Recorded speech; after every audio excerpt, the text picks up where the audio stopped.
I sensed something was terribly wrong inside my own home, that gut-deep kind of wrong that keeps you awake at night. So I pretended I was taking a trip to visit my sister. Suitcase packed, cheerful smile in place. But instead of leaving town, I slipped across the street and hid inside my neighbor's house like some kind of fugitive watching her own life from the outside. That's when my elderly neighbor, Mr. Whitaker, gently tapped my shoulder and whispered, "Don't look away tonight. Wait until midnight. You'll finally understand everything." And he was right. When the clock hit 12, and the truth revealed itself under the glow of my porch light, my breath caught in my chest. I felt my whole world tilt. But to explain what I saw, I need to start at the beginning. My name is Marjorie Hale. I'm 64 years old, and this house, this warm little place shaded by old pecan trees, is my life's work. My husband and I built it brick by brick, paycheck by paycheck, hope by hope. The kitchen still smells like his Sunday pancakes. The living room still holds the echoes of our boy, Evan, running around in superhero capes. And our garden, well, that was our pride. We planted every flower ourselves.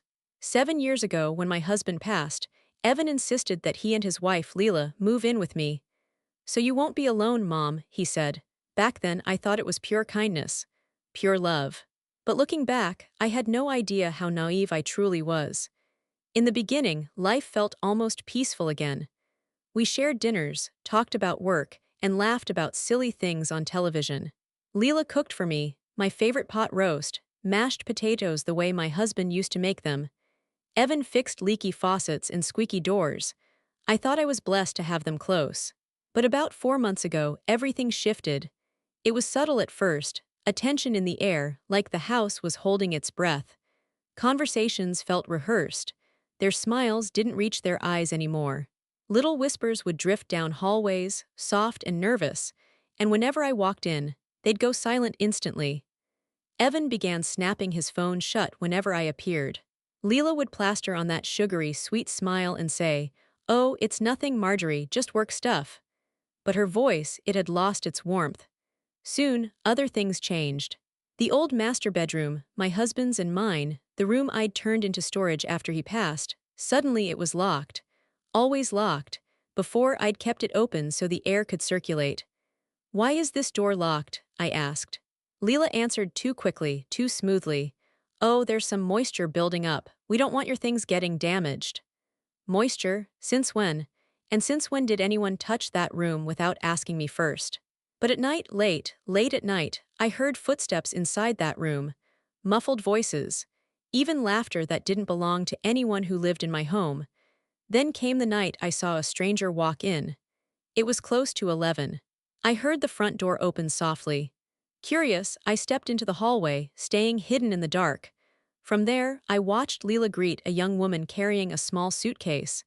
They whispered. The woman handed Leela something, money, most likely, and Leela slid it into her pocket without hesitation. Then she led the girl down the hallway straight toward the moisture-damaged room.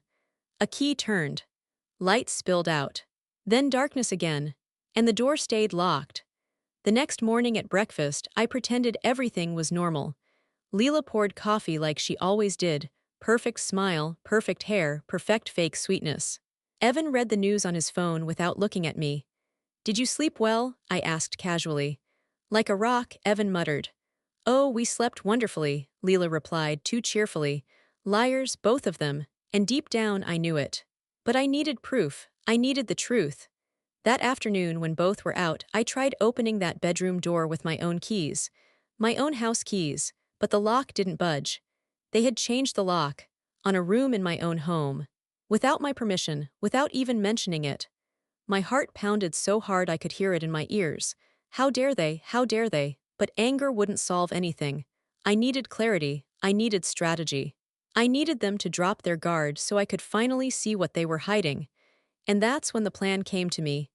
I would pretend to go on a trip, leave them alone, and watch what they did when they thought I was safely out of town.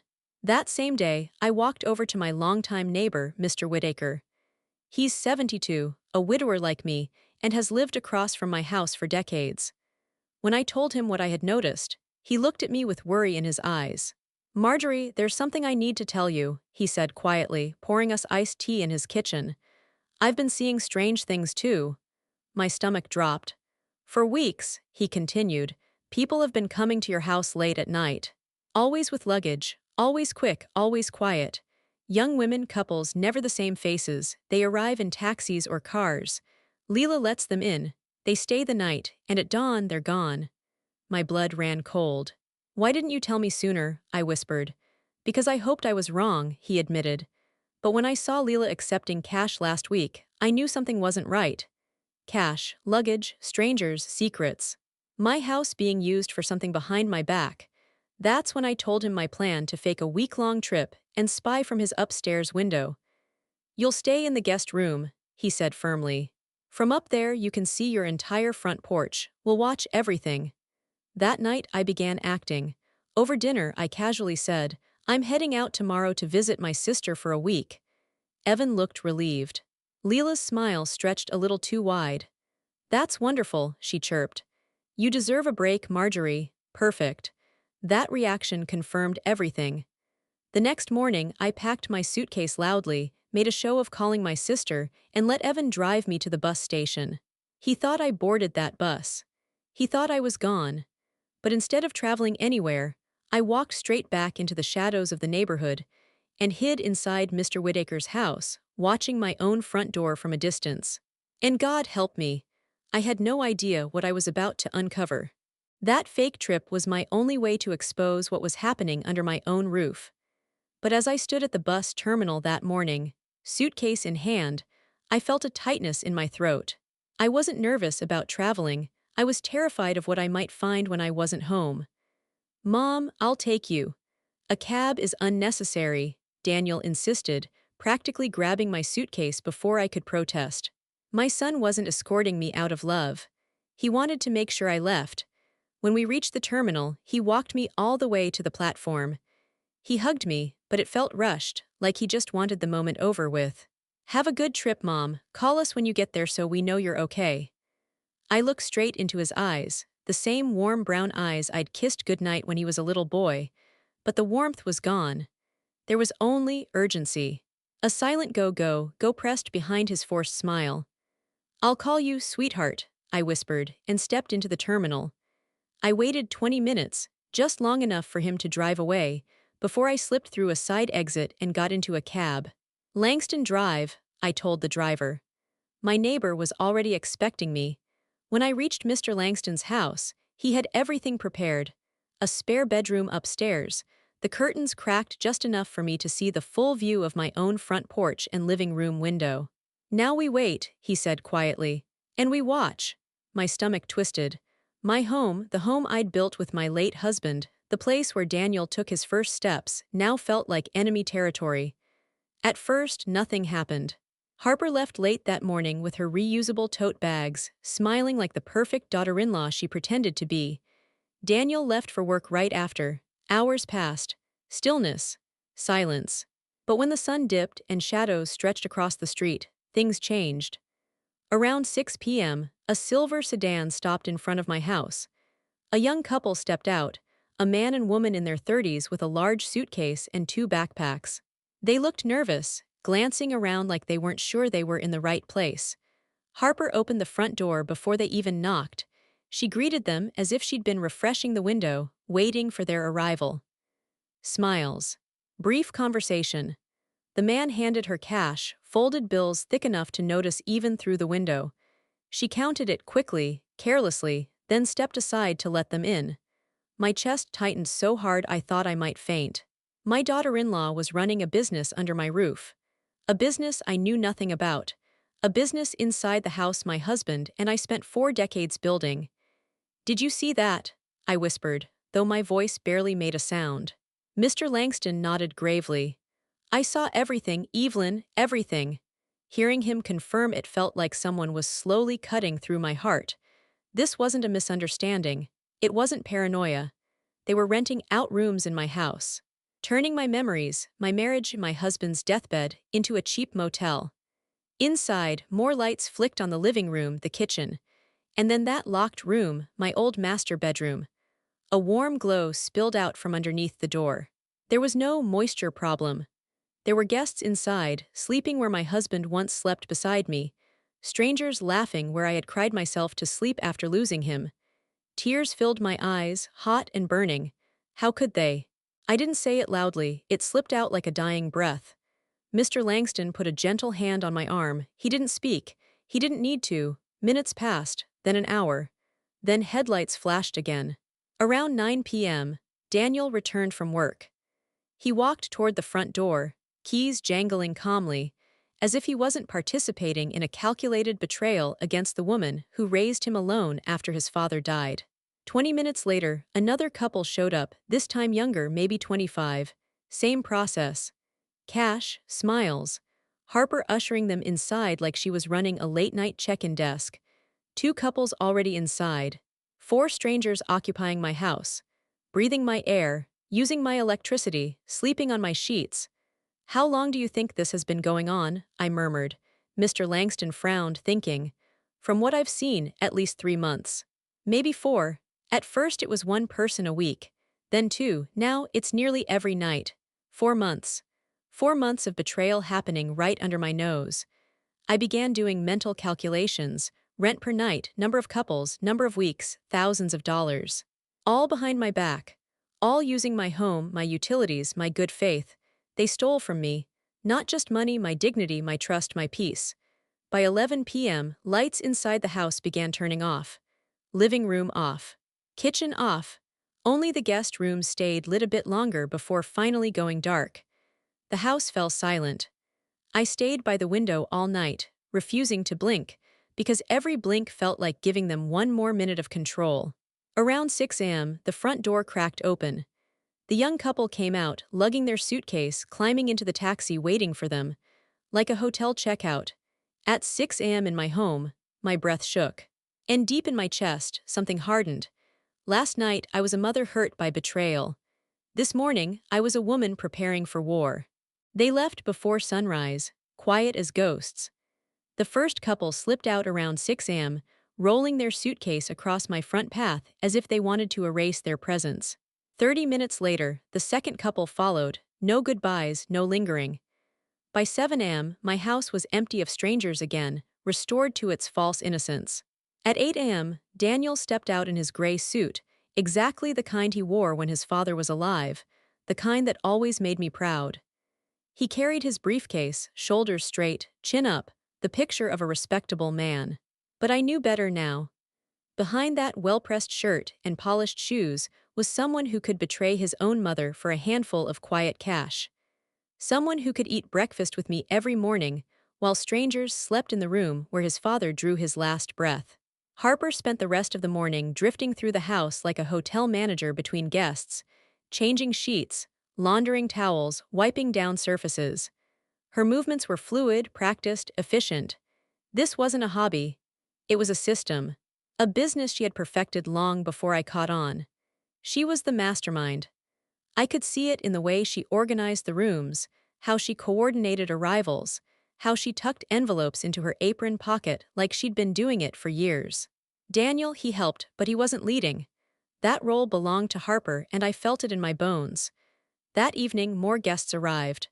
3 this time, 2 men and a woman in their late 20s, maybe early 30s. They laughed loudly as they approached my front door.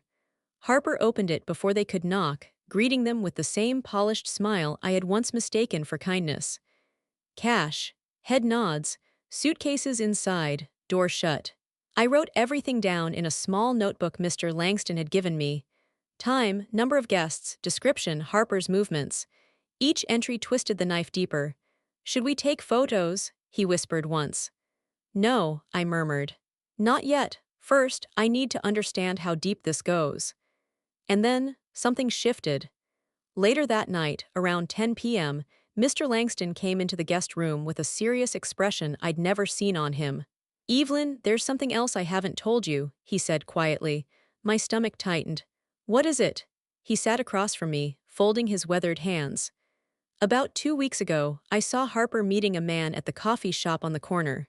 He wasn't Daniel, older, expensive suit, car keys that looked like they belonged to a surgeon or a lawyer. He carried a leather briefcase.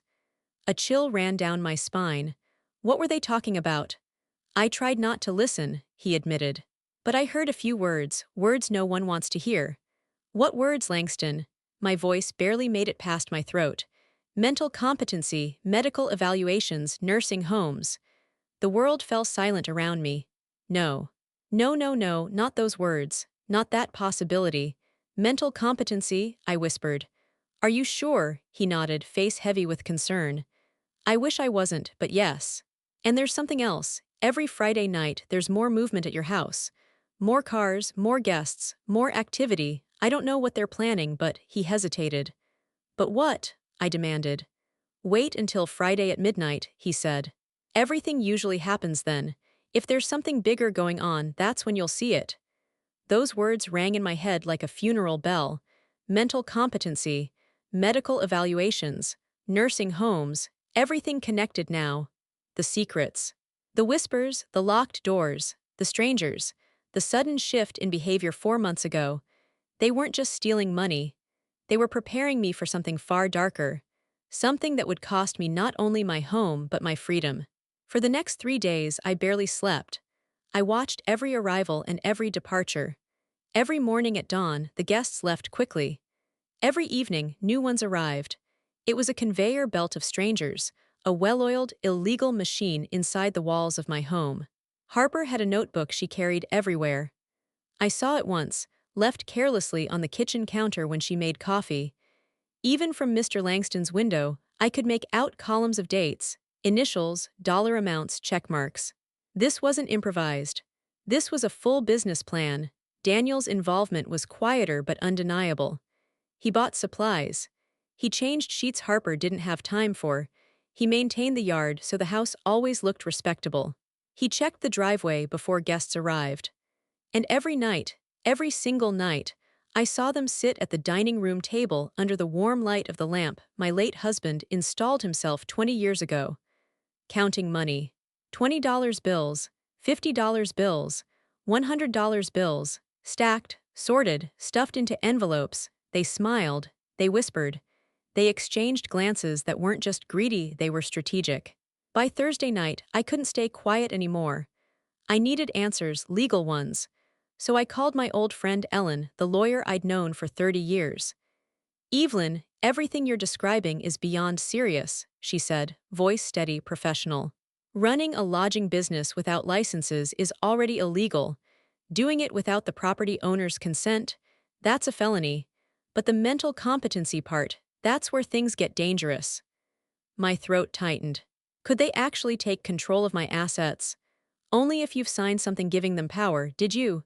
No, everything important is in my safe deposit box. Good, she said, but listen carefully. If they're talking to doctors or lawyers about evaluations, they may be preparing to claim you're no longer capable of managing your own life. If they succeed, even fraudulently, they could have you placed in a nursing home and take legal control of your estate. I felt cold all over. Not from fear, but from the realization. My own son and daughter-in-law might be planning to get rid of me, and Friday was coming. Midnight was coming, and whatever they had planned, I was about to see it with my own eyes. Terror washed over me so hard I had to grip the edge of the table. What am I supposed to do, Ellen? I whispered into the phone.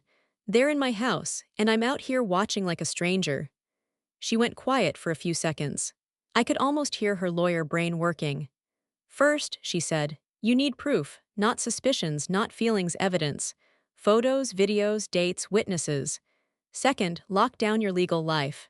Make sure they can't get to your will, your bank information, or any documents that could be used against you. Third, once we have enough, we file a formal complaint. I'll handle the legal side. Then her tone changed, a note of warning creeping in. But Evelyn, you need to be very careful. If they even begin to suspect that you know what's going on, they might speed everything up. They could try something drastic. My mouth went dry. Drastic like what? Like medicating you without your knowledge so you seem confused when a doctor examines you. Like setting up situations that make you appear unstable or forgetful in front of witnesses.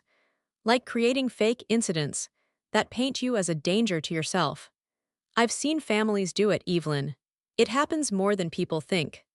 Her words sent a chill straight through my bones. I hung up with my hands shaking.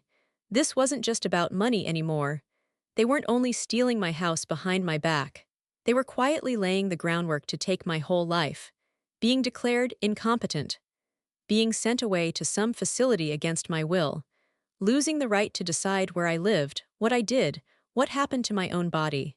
All signed, stamped, and approved by people in suits who would never know the truth. Friday came, just like Mr. Langston said it would. From the moment the sun came up, something felt different. The air around my house seemed charged. Harper was moving faster than usual. She washed all the linens, fluffed pillows, scrubbed the bathroom fixtures until they shined, and went out twice with bags from the store. By late afternoon, I saw her placing fresh flowers in vases around the living room, white lilies, bright tulips, roses. She wasn't just preparing for guests. She was preparing for a big night. Daniel came home earlier than usual, 6 p.m., not his normal 7:30. He changed out of his work clothes and started helping Harper like this was their joint venture, adjusting curtains, wiping counters, straightening chairs. They talked while they worked.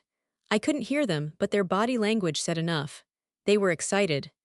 At 7 p.m., the procession started.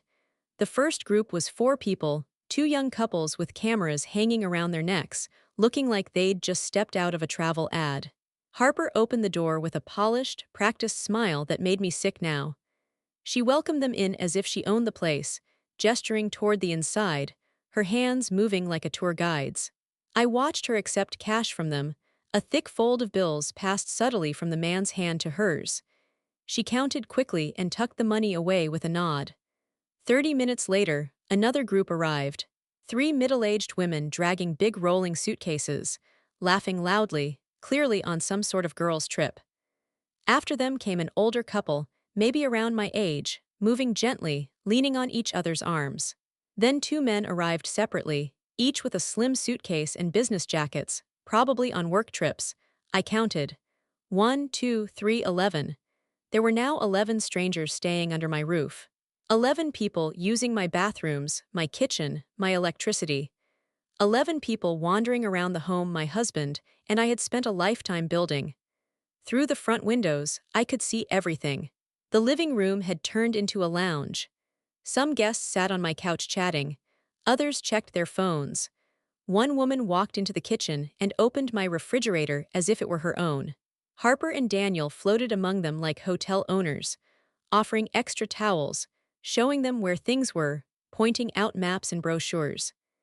I even saw Daniel laughing with one of the guests, recommending places to visit in New York City, as though my home were just another Airbnb on some app. My house had become a full-scale hostel, and I, the owner, was hiding across the street like I didn't exist.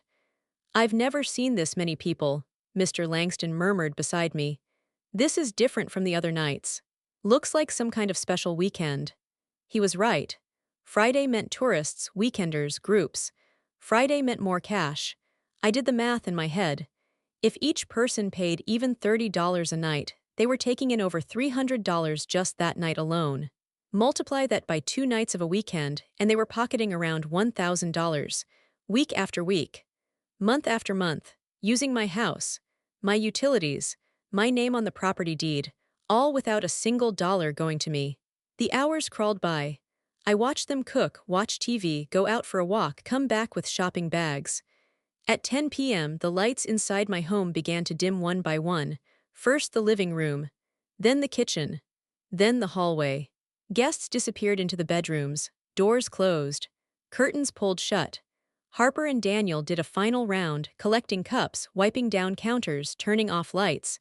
Then they disappeared as well. From the outside, it looked like any other peaceful family night, but I knew better, and I still had to wait.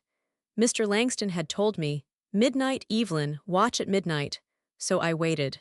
His wall clock ticked loudly in the quiet of his house. Each second sounded exaggerated, like a hammer hitting my nerves. 11:30, 11:40, 11:50. Every minute felt like an hour.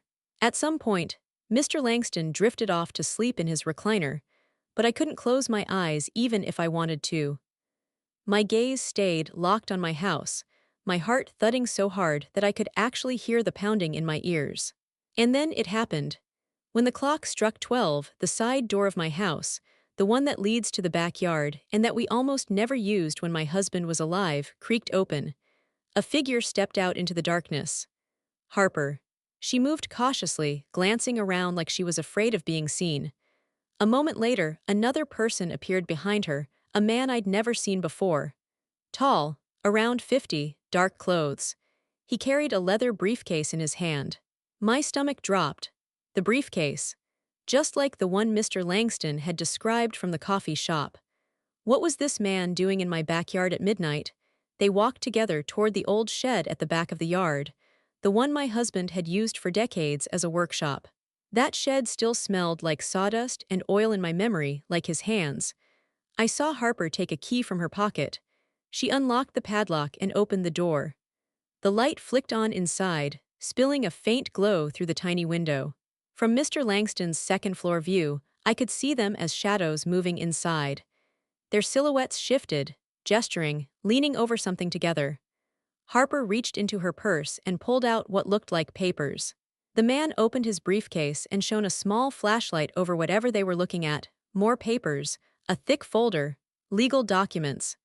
She turned page after page, nodding slowly. He pointed at specific sections. They exchanged a few words I couldn't hear. My hands were ice cold, even though the room was warm. They were making some sort of deal, in my yard, in my husband's workshop, at midnight. The meeting lasted about 20 minutes, though it felt like hours. Finally, the man placed the documents back into his briefcase. The light inside the shed switched off, plunging it into darkness. Harper and the stranger stepped back outside. But instead of returning to the house, they walked toward the back fence, toward the little door in the fence that led directly to the alley. I hadn't used that back gate in years. Harper opened it. The man slipped through and vanished into the night. She checked the alley, closed the door behind him, and then went back inside the house through the side entrance, as quietly as she had come out. It was over in less than half an hour. No one on the street would have seen it. No one inside the house had any clue. If we hadn't been watching, it would have been like it never happened. I turned and shook Mr. Langston's shoulder. Wake up, I saw them. I saw everything. He blinked himself awake, sitting up fast. The man with the briefcase, was it him?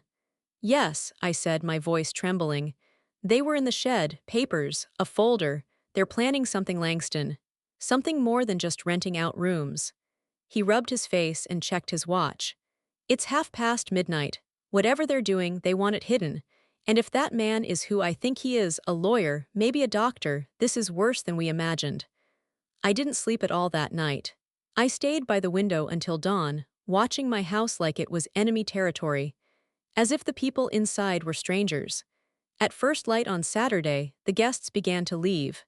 Some slipped quietly into rideshares. Others lingered, finishing coffee at my dining room table, then rolled their suitcases out the front door. A few stayed behind, weekend guests with later plans. Harper played the perfect hostess again that morning, bustling around with coffee pots, toast, fruit bowls, that polished smile plastered on her face.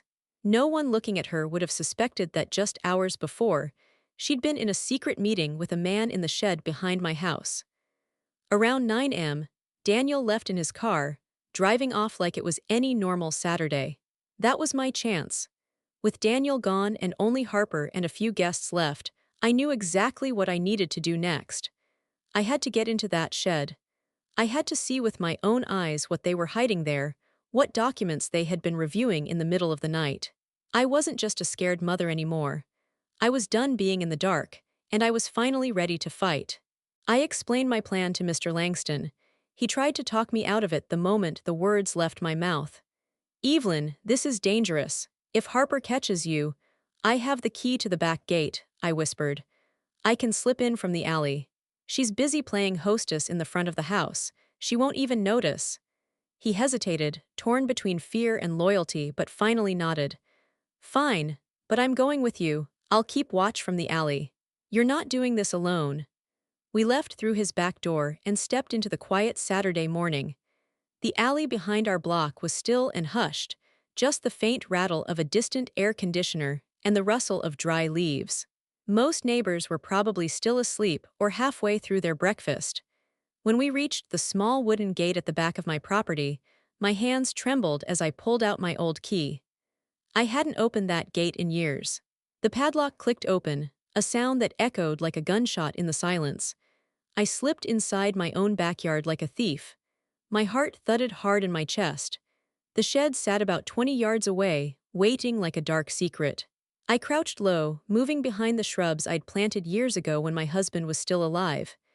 Every tiny sound, the crunch of gravel, the brush of a branch, seemed dangerously loud. At last, I reached the shed. The padlock hanging from the door was the same one my husband used to lock his tools. My fingers fumbled through my key ring, trying different keys with shaking hands until, finally, click, the lock opened. I slipped inside and closed the door softly behind me. A faint stripe of morning light passed through the dusty window, slicing through the dim space. The smell of old wood, oil, and time clung to the air. Rusted tools lay neatly along the walls, the same ones my husband once used. Boxes and old containers sat untouched. Everything looked unchanged until my eyes landed on something completely foreign. A metal box. Not mine. Not my husband's.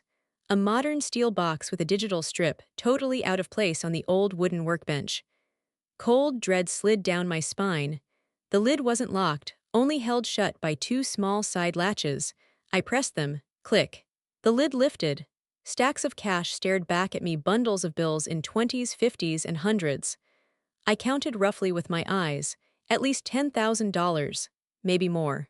Months of their secret profits, sitting right here in my husband's workshop like evidence waiting to be exposed. But the money wasn't the worst part. Underneath it were documents. My fingers trembled as I picked up the first stack. The top one was a rental contract, a legal agreement listing my house as a property for short-term lodging. Owner, Daniel Rowe, my son. The breath froze in my lungs. Daniel wasn't the owner. My name, Evelyn Rowe, was the one printed on the deed at City Hall. How could he have signed a contract claiming he owned my home? My eyes dropped to the small print at the bottom. Property currently in transfer process. Finalization pending judicial review. Judicial review, transfer process. They weren't just renting out my home, they were preparing to steal it. The next document confirmed it in the most horrifying way. A medical evaluation request, official with a private clinic's letterhead. Patient name, Evelyn Marlowe Rowe. Reason, assessment of cognitive decline, evaluation of mental competency. Family requested. Scheduled for 2 weeks from now. My throat closed. Cognitive decline, mental competency, family concern. My mind was clear. I managed my own bills. I cooked, cleaned, planted, walked, read. There was nothing wrong with me, nothing except being too trusting. But they were building a fake case to declare me incapable. They were trying to make me legally powerless. I kept reading, hands shaking worse with each page. Next was a brochure and cost sheet for a private care facility. Golden Hope Residence, Memory Care, and Secure Living monthly cost. $3,000 highlighted text. Private rooms with 24-hour supervision.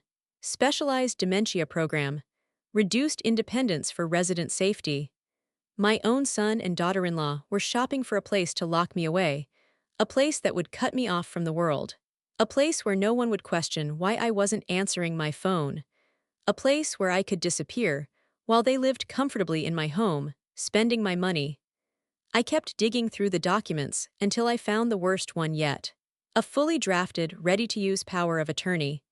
It granted Daniel full control, over every part of my life. My home, my bank accounts, my medical choices, my legal decisions, everything. Only my signature was missing. And then the note. A handwritten note in Harper's looping handwriting, clipped to the corner. Dr. Lissandro will administer mild sedative before evaluation. Signature to be obtained under induced confusion. 2 witnesses arranged. Additional fee $5,000. I read it 3 times, unable to breathe. They plan to drug me, get me foggy, confused, unable to understand, unable to resist. They would make me sign away my life while pretending nothing was wrong. Fake witnesses ready to swear I was perfectly aware. Everything legal on paper. everything false in reality. And once that document was signed, they could sell my house, empty my accounts, place me in that facility, and leave me there without a voice. I stared at the papers spread across the bench, my pulse crashing in my ears. They weren't planning to betray me someday. They were planning to destroy me now, and time was running out. I heard voices outside and froze. Harper was talking to someone, one of the guests, probably. Their footsteps sounded close. Too close. My pulse jumped. I didn't have time to waste. I pulled out my phone and began snapping pictures of everything on the workbench. Every page, every line of text, every handwritten note. My hands shook so badly that some shots came out a little blurry, but I kept going until I had captured each document at least twice.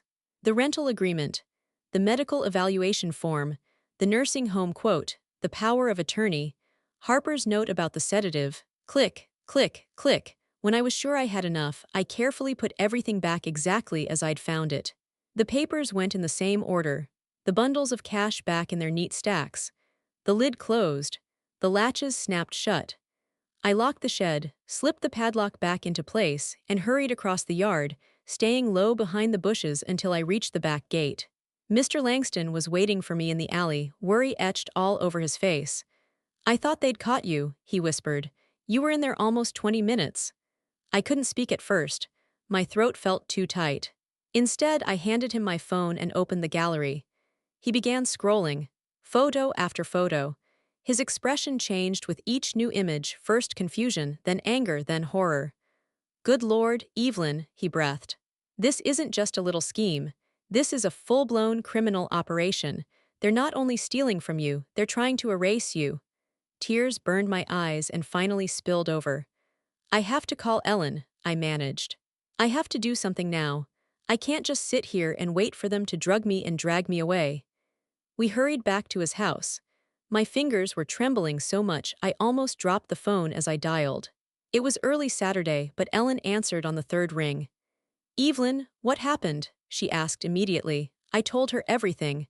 The shed, the metal box, the rental contract in Daniel's name, the fake evaluation, the nursing home brochure, the power of attorney, Harper's note about the sedative and the paid witnesses. When I finished, there was a long silence on the other end. Then Ellen spoke, her tone calm and professional, but with an anger I'd never heard from her before. "Evelyn, this is attempted kidnapping, document fraud, financial exploitation, and conspiracy to commit multiple serious crimes. With what you've found, we can stop them. But we have to move quickly. If that medical evaluation is in 2 weeks, they'll likely speed everything up." "What do I do?" I whispered. Ellen took a slow breath, as if choosing each word carefully. "First, do not go back to that house right now. Stay where you are safe. Second, tomorrow, Sunday, I need you to come to my office. I'll be there with a notary I trust completely. We're going to lock down your assets and your legal position right away. Third, on Monday, we'll file a formal complaint with all of this evidence." She paused, and I could feel there was more. "And fourth," she added, her voice sharpening, "we're going to set a trap." "A trap," I repeated, the word feeling strange on my tongue. My mind was still swirling with images of that metal box and those cold words, induced confusion. "Yes, Evelyn, a trap," Ellen said firmly. "They think you're clueless. They think you're on a nice little trip, still trusting and naive. That's our advantage. You have evidence they don't know exists. Now we're going to use it to make sure they face full legal consequences. We're not just going to block their plan. We're going to make them answer for it." The rest of the day blurred into a haze of fear and fragile hope. On Sunday morning, Mr. Langston drove me to Ellen's office in downtown Los Angeles. The city felt loud and indifferent, people going about their day with no idea that my entire life was hanging by a thread. Ellen met us at the door. Beside her stood a man in his 50s with kind eyes and a serious expression. "Mrs. Rowe," he said, taking my hand gently, "my name is Henry. I'm a notary public. I'm very sorry for what you're going through.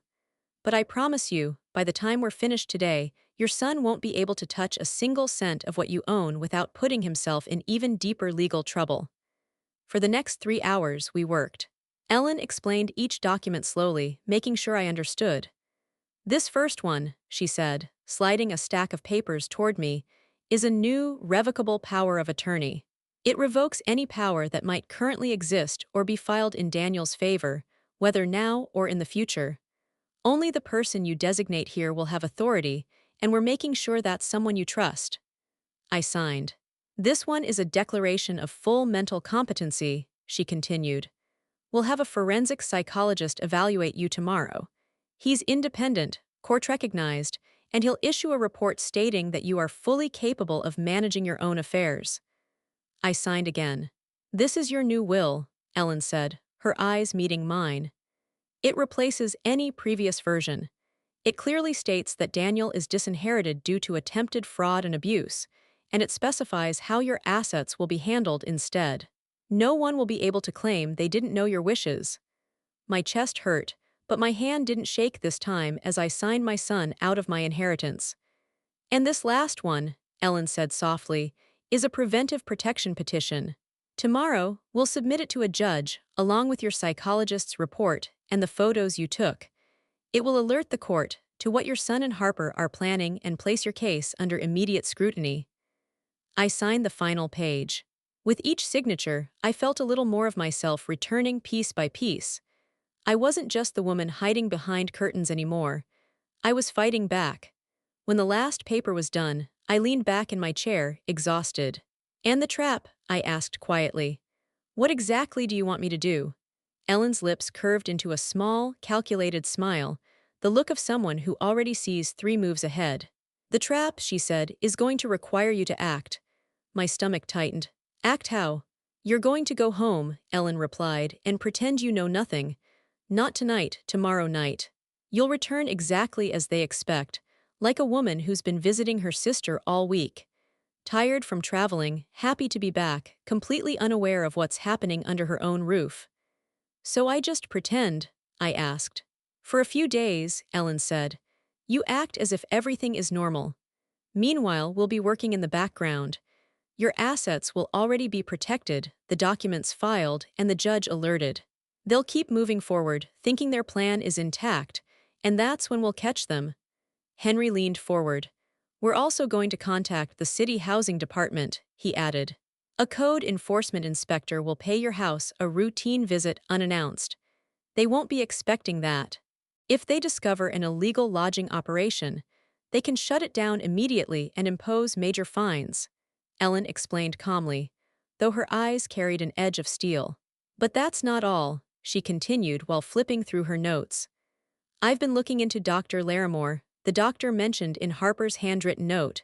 His history is questionable at best.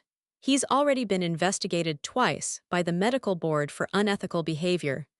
With your complaint and the photos you captured, we can trigger a formal investigation into him, too. If they confirm he was willing to drug a patient to obtain a fraudulent signature, he'll lose his medical license and possibly face criminal charges." The scope of this nightmare started expanding in my mind like a storm cloud, stretching far beyond just my son and daughter-in-law. This wasn't only about stopping Daniel and Harper. This was about tearing apart the entire web they had woven: the corrupt doctor, the false witnesses, the secret payments, the illegal lodging operation. All of it. "How long will all this take?" I asked quietly. Ellen looked at Henry before answering, her voice careful, strategic. "The inspector can likely visit your home this week, possibly Wednesday or Thursday. The doctor's investigation will take longer, but once we file the formal complaint Monday morning, the process begins immediately." "And Daniel and Harper?" I asked, my heart tightening. Ellen paused, the room tense. "The final confrontation will come when they least expect it, when they believe everything is still moving according to their plan." I spent the rest of Sunday at Mr. Langston's house, mentally rehearsing the role I would have to play. I needed to be believable. I couldn't show suspicion, anger, fear, nothing. I had to return as the same trusting Evelyn they always underestimated, the same quiet mother-in-law who knew nothing, the one they assumed was easy to control. It was ironic, really. They had been performing in front of me for months. Now it was my turn to perform for them. On Monday night, with my suitcase in hand and my heart hammering like a drum inside my chest, I walked toward my house. Mr. Langston dropped me off at the corner so it would look like I came home by taxi. I rang the doorbell. Footsteps rushed toward the entrance. The door swung open. Daniel stood there, surprised, too surprised. "Mom, we weren't expecting you until tomorrow," he blurted. I smiled softly, warmly, like a mother excited to see her child again, even though inside I was breaking. "I decided to come back a little early," I said gently. "I missed my home."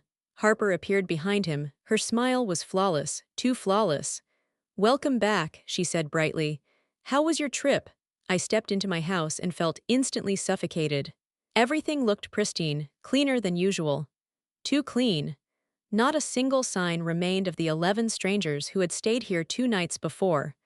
Harper had scrubbed the place spotless, erasing every trace of their illegal guests. "It was wonderful," I lied with effortless grace. "My sister spoiled me, but there's no place quite like home." They took my suitcase, prepared tea, sat beside me on the couch, smiling and nodding as I recounted carefully rehearsed stories, fake restaurants, imaginary walks, fictional conversations. They listened with interest, but behind their expressions, I saw it, the relief. Relief that I had returned unsuspecting. Relief that their secret was still safe. Relief that they believed I was still blind. "The house looks lovely," I said casually, glancing around. "You two kept it perfect." Harper answered too quickly. "Of course, we cleaned everything, watered the plants, everything you asked." I took a sip of tea and added lightly, "It even smells different. Like you used a new cleaner." For a tiny, fleeting second, Harper's eyes flashed with panic. "Oh yes," she laughed. "We just wanted everything spotless for your return." Lies, all lies. That night, I lay in my bed, but sleep never came. Instead, I listened. Around 11 p.m., I heard muted whispers from behind Daniel and Harper's half-open door. I slipped out of bed and pressed my ear to the crack. "Do you think she suspects anything?" Daniel whispered, tension in his voice. "No," Harper replied coldly, confidently. "She's the same as always, gentle, gullible. The plan is still on." "And Dr. Larimore?" Daniel asked. "Everything's already arranged," Harper said, her voice like ice. "The appointment is next Friday. We'll slip the sedative into her breakfast. Tell her she has a routine checkup. By the time she figures out what she signed, it'll be too late. The power of attorney will be filed and we'll have full control." Silence followed. Then Daniel's voice, lower, darker. "And afterward?" "Afterward," Harper replied calmly, "we commit her. The nursing home confirmed availability. We'll visit her once a month to keep up appearances. And then," her voice turned smug, "this house will be completely ours." Completely ours. Those 2 words sliced through me like a blade. I returned to my room with tears rolling silently down my face, not tears of defeat but of fury, of determination. They had just confessed their entire plan. Every detail, every intention. And Friday was their chosen date. I had less than a week to orchestrate the perfect counterattack. On Tuesday morning, I acted just as before, calm, gentle, sweet. I made breakfast, offered cookies, kept conversation light. They seemed relaxed, confident that everything was still unfolding in their favor. As soon as Daniel left and Harper went to the grocery store, I called Ellen from my room. I repeated every word I overheard. "Perfect," she said, satisfaction sharpening her tone. "The doctor's appointment is Friday, good. That gives us time. The city inspector will visit Thursday. Better it happens before they attempt to drug you." "Will they take in guests this week?" she asked. "They will," I said. "Thursday nights are always busy." "Then we'll schedule the inspector for Thursday night, when the house is full of living evidence." Over the next 2 days, I kept my role flawless. Harper and Daniel's guard lowered completely. They believed everything was going according to plan. On Wednesday evening, Harper even approached me with a brochure in her hand. The next afternoon, Harper came into the kitchen with a bright smile and a pamphlet in her hand. "I found this health center that does preventive checkups for people your age," she said in her sweetest voice. "Mom, how about I take you on Friday? It's free for seniors." Free, liar. I knew very well they were planning to pay that doctor $5,000 to evaluate me. I put on my best imitation of innocent curiosity. "A checkup," I replied, frowning just a little. Well, that might not be a bad idea. I haven't seen a doctor in a while. Harper's shoulders relaxed with visible relief. Perfect, she said, almost too happily. I already set the appointment for 10 in the morning on Friday. I'll go with you and stay the whole time. I nodded sweetly while, inside, my blood boiled. She really thought she was tightening the trap, without realizing I'd already built a bigger one around her.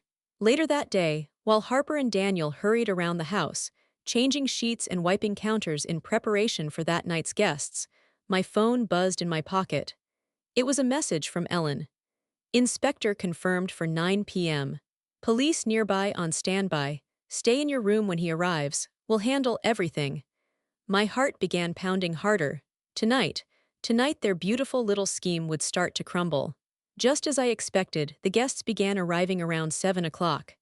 First, a young couple with huge backpacks and tired smiles. Then 3 women, laughing loudly, obviously on some girl's trip. After them, a lone businessman with a small suitcase and a laptop bag. By 8:30, 7 strangers were walking freely through my house. My house, as if it were a cheap hostel. Harper was in full hostess mode, greeting people at the door, offering water, showing them the bathrooms. Daniel helped carry bags, pointed out where things were, and smiled with that polite, professional face I didn't recognize anymore. I stayed in my room, door closed, pretending to read a book. I wasn't reading, I was watching the clock.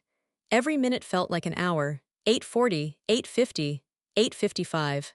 And then, at exactly 9 o'clock, I heard the sound I'd been waiting for.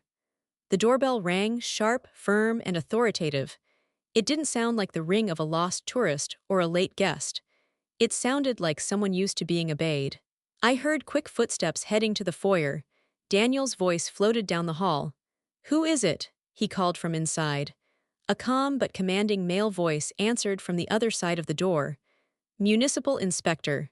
Please open the door." Silence, heavy, suffocating silence. Then the slow creak of the door opening. "Inspector, is there a problem?" Daniel asked. He tried to sound calm, but his voice had an unmistakable tremor.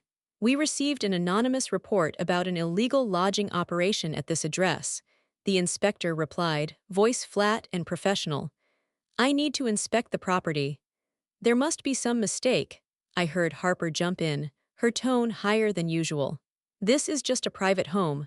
We don't run any kind of business here." "Then you won't mind if I verify," the inspector said. "I have an inspection order signed by the municipal judge.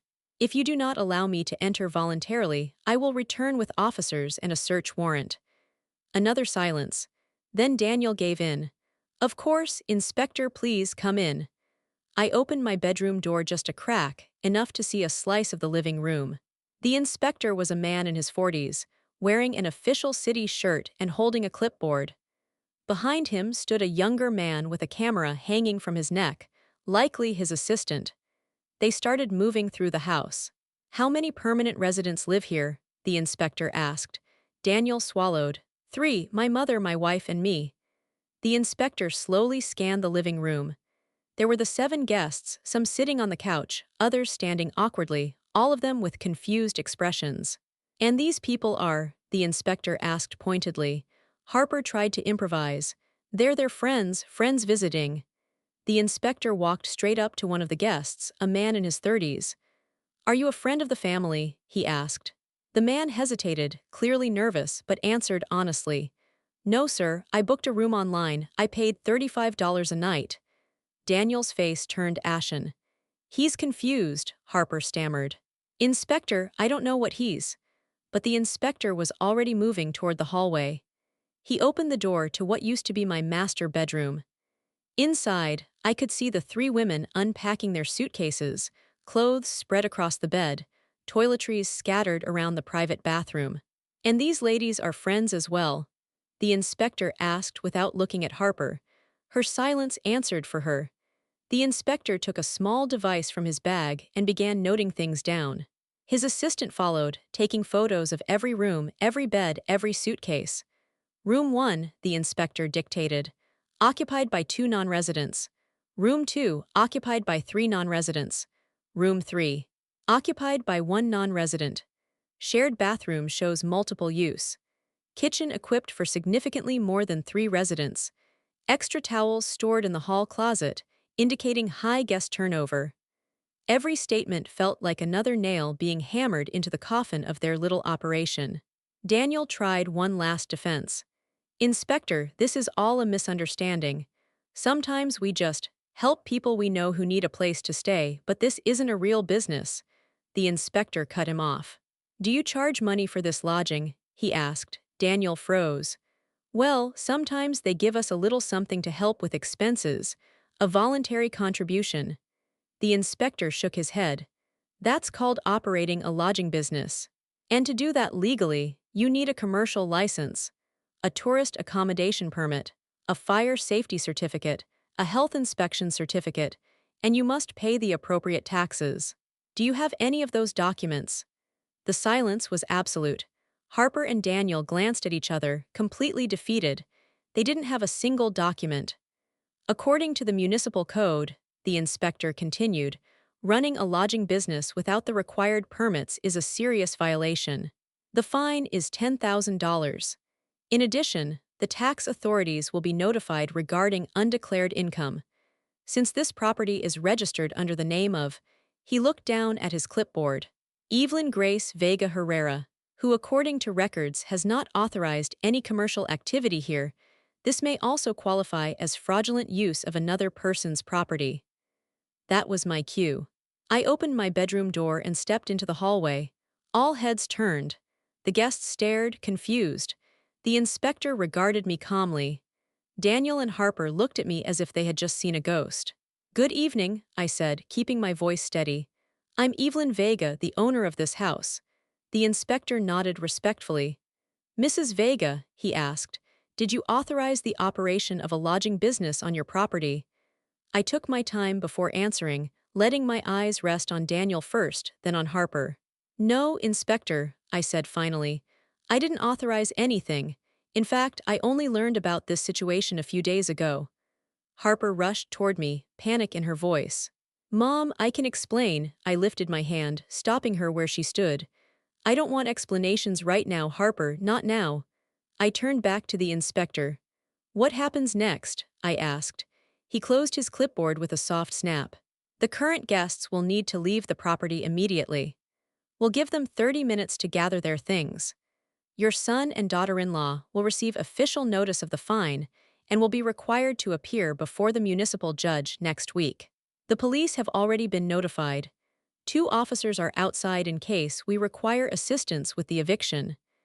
The next 30 minutes were pure chaos. The guests hurried to pack, some of them visibly upset, some demanding their money back. Under the inspector's watchful eye, Harper had to open her purse and return every dollar of cash she had taken from them. Daniel just stood there, paralyzed, watching everything slip through his fingers. Their secret business, their easy cash, their illusion of control, collapsing in minutes.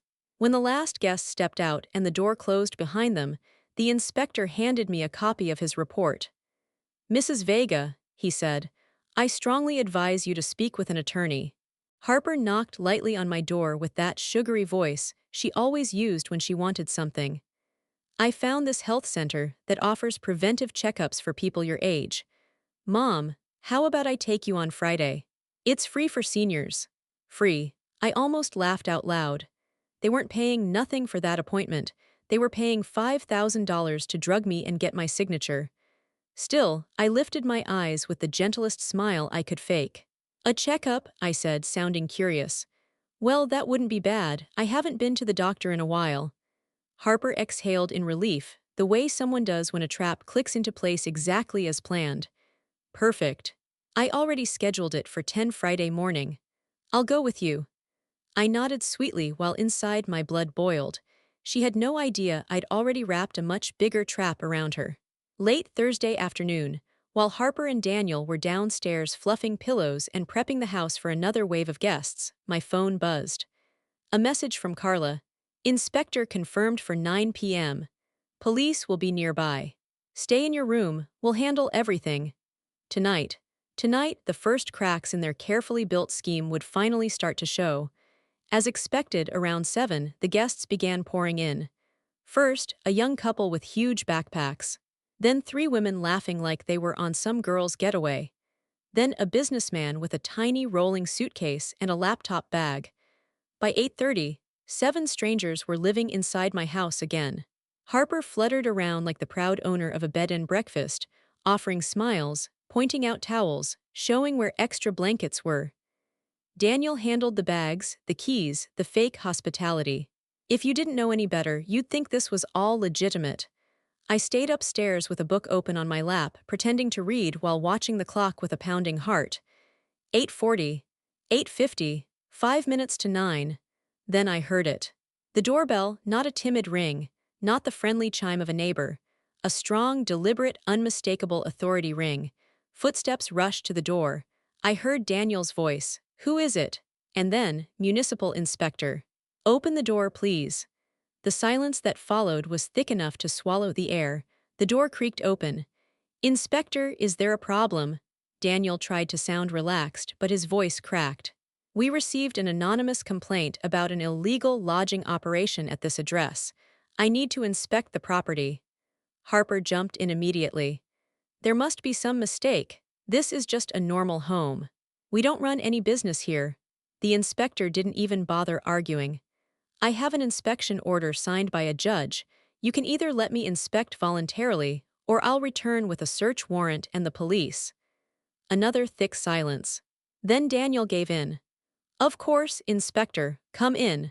I cracked my bedroom door just enough to see the scene downstairs. The inspector, a serious man in his 40s wearing an official city badge, stepped into my living room with a clipboard in hand. Behind him, a younger assistant held a camera. He began immediately. "How many permanent residents live here?" Daniel swallowed hard. "Three, my mother, my wife, and me." "Well," the inspector said, looking around at the group of 7 guests, "this seems a bit crowded for 3. Harper opened her mouth. "They're our friends just visiting." The inspector didn't even blink. He turned to a man sitting awkwardly on the sofa. "Sir, are you a friend of the family?" The man shook his head innocently. "No, sir, I booked online. $35 a night." Daniel's face drained of color. Harper froze, but the inspector was already walking toward the hallway. He opened the door to my old master bedroom. Inside were the 3 women unpacking, clothes scattered everywhere, toiletries lined up in the bathroom. "And these ladies?" he asked. Harper's silence was answer enough. The inspector took out an occupancy counter and began dictating findings. "Room 1, 2 non-residents. Room 2, 3 non-residents. Room 3, 1 non-resident. Shared bathroom in use by multiple unrelated individuals.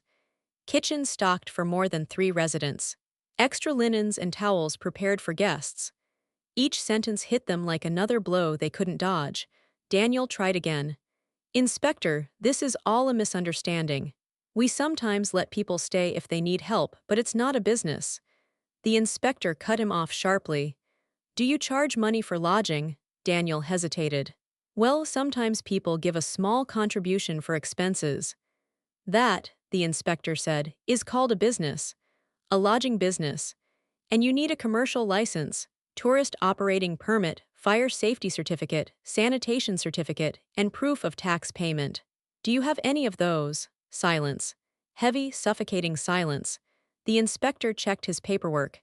"This house is legally registered under Evelyn Christina Vega. No authorization for any commercial use. Operating a lodging business without permits carries a $10,000 fine and possibly criminal charges for fraudulent use of someone else's property." That was my moment. I opened my bedroom door fully and stepped into the hall. Every head turned toward me, the inspector, the guests, the assistant, and Daniel and Harper, who looked like they'd seen a ghost crawl out of the floor. "Good evening," I said calmly. "I'm Evelyn Vega, the owner of this home." The inspector nodded respectfully. "Mrs. Vega, did you authorize this lodging operation?" I looked straight into Daniel's eyes, then Harper's. "No, Inspector. I did not authorize anything, and I only learned about this a few days ago." Harper stepped forward. "Mom, I can explain." I raised a hand. "Not now, Harper." The inspector closed his clipboard. "The guests must vacate immediately. They have 30 minutes to gather their belongings. Officers are outside if needed. Your son and daughter-in-law will receive their citations, and must appear before the municipal judge next week. The next half hour was pure chaos. Guests scrambling, suitcases rolling, people demanding refunds. Harper forced to hand back every dollar while the inspector watched. Daniel just stood there, stiff and pale, watching the empire of lies he'd built crumble in under an hour. When the last guest stepped out the door, the inspector handed me a copy of the report. "Mrs. Vega," he said gently, "I strongly recommend you contact a lawyer." If only he knew, I already had one. And this was just the beginning. "You have the right to sue for damages," the inspector said. "I already have a lawyer," I replied calmly. "Inspector, thank you for your work tonight." When he and his assistant left, the house fell into a dead silence. The three of us stayed in the living room. I stood near the window. Daniel sat on the sofa, his head buried in his hands. Harper leaned against the doorframe with her arms crossed, eyes wild, like a cornered animal. She was the first one to speak. Her voice was no longer honeyed or calculating, it was desperate. "Mom, I know this looks bad, but we had our reasons. The house is expensive to maintain, we have debts." I turned toward her slowly. "Reasons, debts," I repeated. "And that was enough justification to turn my home into an illegal business without my consent." Harper stepped closer. "We were going to tell you eventually. We just wanted to save up first, to have some money before." "Before what?" I cut in, my voice suddenly sharp. "Before drugging me and making me sign a fraudulent power of attorney." The silence that followed was brutal. Harper went pale. Daniel lifted his head, eyes wide with shock. "How?" he started, his voice cracking. "How do you even know about that?" "Because I was never on any trip, Daniel," I said, walking toward the center of the living room. "I was here, watching, finding out every detail of your vile, calculated plan." They both took a step back as I looked between them. "I know about the illegal lodging business," I said. "I know about the cash hidden in the shed. I know about Dr. Lissandro. I know about the Friday appointment where you planned to sedate me. I know about the power of attorney you wanted me to sign. And I know about Golden Hope Residence, the nursing home where you planned to lock me away." Harper shook her head quickly, almost frantically. "No, no, it's not what you think. Yes, we talked to the doctor, but it was just precaution. We were worried about your health." "Stop lying," I snapped, and my own voice echoed off the walls of my house. "I found the documents, Harper. I saw them with my own eyes. I read the note you wrote yourself. Mild sedative during the appointment. Signature will be obtained during a state of induced confusion." Those were your exact words. All the color drained from her face. Her lips trembled, but no sound came out. I turned to my son. "And you, Daniel," I said quietly. "You whom I raised, you whom I loved, you to whom your father and I gave everything we could. How could you do this?" Tears streamed down his cheeks. "Mom, the financial situation was desperate," he stammered. "We have $30,000 in debt. The bank is about to take our old apartment. Harper said if we could get money fast." "And your solution," I cut in, "was to betray me. Your solution was to steal my house, my freedom, my dignity." "It wasn't stealing." Harper exploded, her voice sharp and shrill now. "This house is huge. You live here alone. We were just making use of the extra space. And the power of attorney was to protect you. You're getting older. You need someone to make decisions for you." "I'm 64, I said, my voice turning to ice. "Not 80, not 90, 64. My mind is perfectly clear. My health is good. I don't need anyone to make decisions for me. What you were planning wasn't protection, it was legal kidnapping." Daniel stood up, swaying a little. "Mom, please," he begged. "We can fix this. We'll pay the money back. We'll leave the house if you want. Just, please don't report us. If you go to the police, we could go to jail." I looked straight into his eyes, the same eyes that once looked up at me full of pure, childlike love, and felt my heart tearing apart. "And what did you expect me to do, Daniel?" I asked softly. "Let you drug me, let you drive me to some clinic, sign away my life, and then lock me up in a nursing home while you enjoy my property? Did you want me to pretend to have dementia just so your life would be easier?" "It wasn't going to go that far," Daniel whispered. "Harper was just exploring options. I never would have." "I heard you," I interrupted again. "Last night, I heard both of you. I heard you talking about how you'd visit me once a month to keep up appearances. I heard you turning me into a problem to be handled. A chore. An obstacle. Daniel dropped back onto the sofa, sobbing. Harper stayed frozen, the mask of the perfect, sweet daughter-in-law completely shattered. I took a deep breath, steadying myself. Tomorrow is Friday, I said. You plan to take me to Dr. Lissandro at 10 in the morning. Obviously, that will not happen. I straightened my shoulders. What will happen is this. You are going to pack your things, and you are going to leave my house. You have until tomorrow at noon. Harper reacted instantly. Evict us, where are we supposed to go? You should have thought about that, I replied coldly. Before you betrayed me, you have family, you have friends. Figure it out. Mom, please, Daniel pleaded again. We can't just leave like this. We don't have money for a rental deposit, we have nothing. You have $10,000 in the metal box in the shed, I said. Money you made illegally using my house. You can use it for a deposit, although you might want to save it to pay the municipal fine and your lawyers. Harper spun toward me, her eyes blazing. There was no trace of sweetness left. You know what? Fine, she hissed. We'll leave your precious house, but don't think this is over. We'll get a lawyer, we'll fight the fine, and we'll sue you for wrongful eviction. I gave her a tired, humorless smile. Go ahead, Harper. Get a lawyer, I said quietly. But I'll warn you now, my lawyer is very good. And she already has photographic evidence of every fraudulent document, every criminal plan, every detail of your little operation. I let that sink in. For once, I added, the person you tried to treat like a helpless old woman is the one who's actually 3 steps ahead of you. She has photos of the hidden cash, the false contracts, the notes about drugging me, I said quietly. Do you really want to go to court with that? Harper's face collapsed. She finally understood she was completely defeated, that while she and Daniel were planning to destroy me, I had been 2 steps ahead the entire time. There's something else you need to know, I continued. My lawyer has already filed documents revoking any power of attorney that might exist in my name. She also filed a declaration of full mental competency, signed by a certified forensic specialist. And she filed a new will, one where Daniel is excluded as an heir because of his fraudulent actions. Daniel lifted his head abruptly. You disinherited me.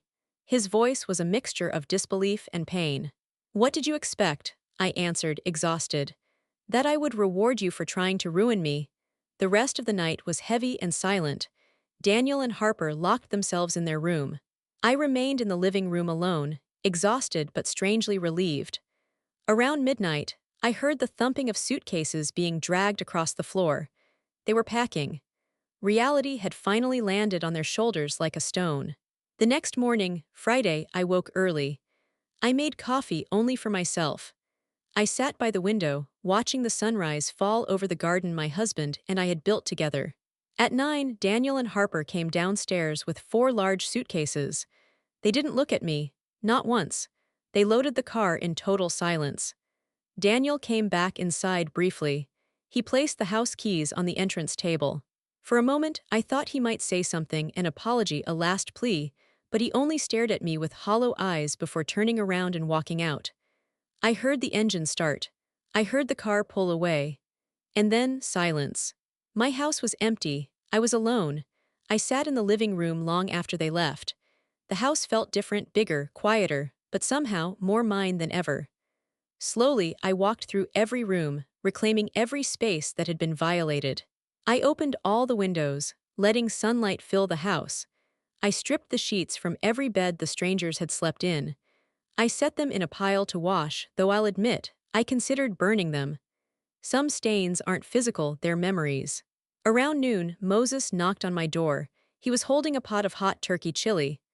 I thought you might not feel like cooking, he said with that gentle kindness only real friends have. We sat in the kitchen, eating quietly. I told him everything, the inspector, the confrontation, the eviction. Moses listened without interrupting, nodding from time to time. When I finished, he placed his wrinkled hand over mine. You did the right thing, Elena. The hardest thing but the right thing. Then why does it feel so awful? I whispered. Because it was your son, he replied softly. Because a mother's love doesn't disappear just because the child betrays her. It hurts precisely because you loved him. If you didn't love, it wouldn't hurt. He was right. That night I cried, not from weakness but from release. I cried for the son I thought I had, for the family I believed I built, for the betrayal, for the greed, for the years of love that suddenly felt misplaced. But I also cried out of relief, because I had survived, because I had won, because my life, my mind, my home were still mine. The following Monday, Ellen called me with updates. Elena, the complaint against Dr. Lissandro has been accepted. The medical board has opened an investigation. I also contacted the district attorney with all the evidence of the plot. They're considering filing charges against Harper and Daniel. A knot formed in my stomach, criminal charges.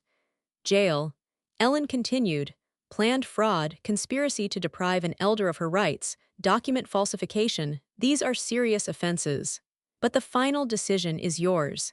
If you don't want to push for criminal charges, we can limit this to civil court. I stayed silent. Part of me wanted them to pay fully for what they tried to do. But another part, the part that was still a mother, couldn't bear to imagine my son behind bars. Ellen, I finally said, proceed with everything related to the doctor. He deserves to lose his license. But regarding Daniel and Harper, give me time. You have a month, she replied gently. Think carefully. 2 weeks later, I received a letter. It was from Daniel. The envelope was wrinkled, as if he had written it and rewritten it multiple times. My hands trembled as I opened it. The handwriting was his. But the words, those words belonged to a broken man. Mom, I know I don't deserve your forgiveness. I know what I did was unforgivable. I have no excuses. Greed blinded me. Harper convinced me it was the only solution, but I let it happen. I participated. And now I live every day knowing I betrayed the person who loved me most in this life. The letter continued. We broke up, Harper and I. I couldn't stay with someone capable of planning something so vile. I moved into a tiny apartment alone. I lost my job when everything came to light. I'm working construction now, paying debts little by little. I'm not asking for forgiveness. I don't deserve it. I just want you to know that I'm sorry. If I could go back, I would undo everything.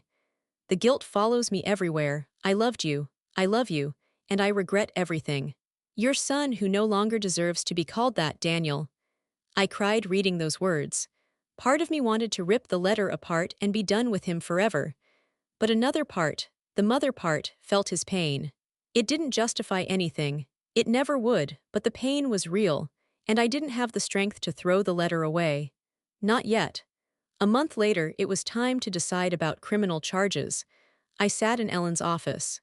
If I proceed, I asked, what happens? She was honest.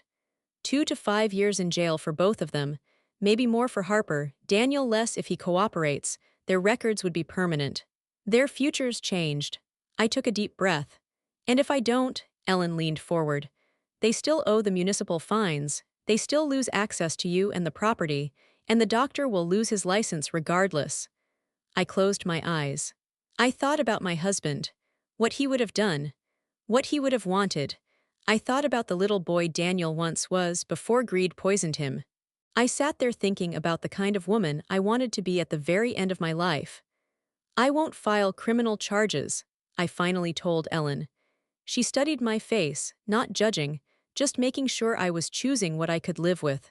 Are you sure? No, I admitted with a shaky breath. But it's the only choice that lets me sleep at night. They'll have to live with what they did, and that's a prison they built themselves. Ellen gave me a quiet, sad smile.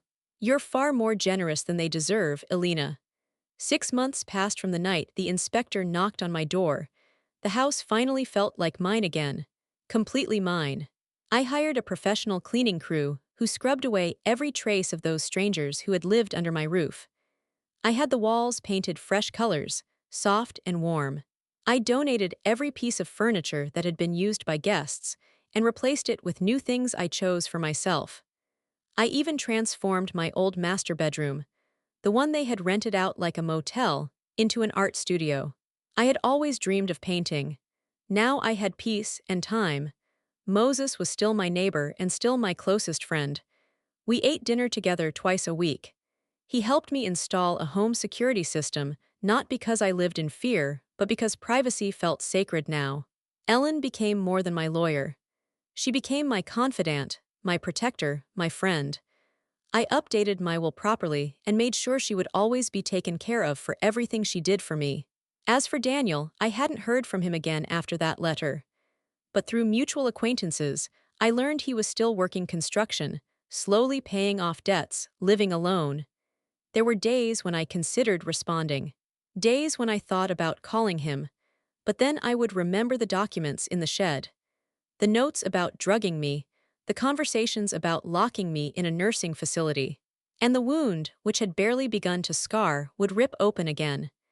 Maybe one day I'll be able to forgive, not forget, never forget, but forgive. My therapist once told me forgiveness isn't something you give to the person who hurt you. It's something you give to yourself. A way of releasing the weight that keeps you anchored to the pain. I'm working on that. Slowly, painfully, but I'm working. One afternoon, while I was painting in my sunlit studio, Moses came by. He stood behind me, watching my brush glide across the canvas. A garden full of bright flowers, no cold tones, no shadows. "It's beautiful," he murmured. "Thank you," I said. "It's how I heal. Every brush stroke is a piece of my life I'm taking back." He smiled gently. "You know, you survived something that would have broken a lot of people. You're stronger than you think, Alina." That night, as I got ready for bed in my quiet but safe house, I let my mind wander through everything I had lived through: the fake trip, the nights spying from Moses' window, the shed and its secrets. The night I discovered the full truth, the confrontation, the victory, the pain, the silence after they left. I looked at myself in the mirror. I saw a 64-year-old woman with deeper lines around her eyes and a little more gray in her hair. Eyes that were sadder, but also sharper, wiser. I saw a survivor. A woman who had been betrayed by the person she loved most, yet was still standing. Love can be the perfect disguise for a trap, I whispered to my own reflection. But self-love, that's the strongest shield against any betrayal. I turned off the lights and lay down in my own bed, in my own house, under my own roof. Alone, yes, hurt of course, but free, fully free, owner of my choices, owner of my life, and after everything I'd been through, that was enough.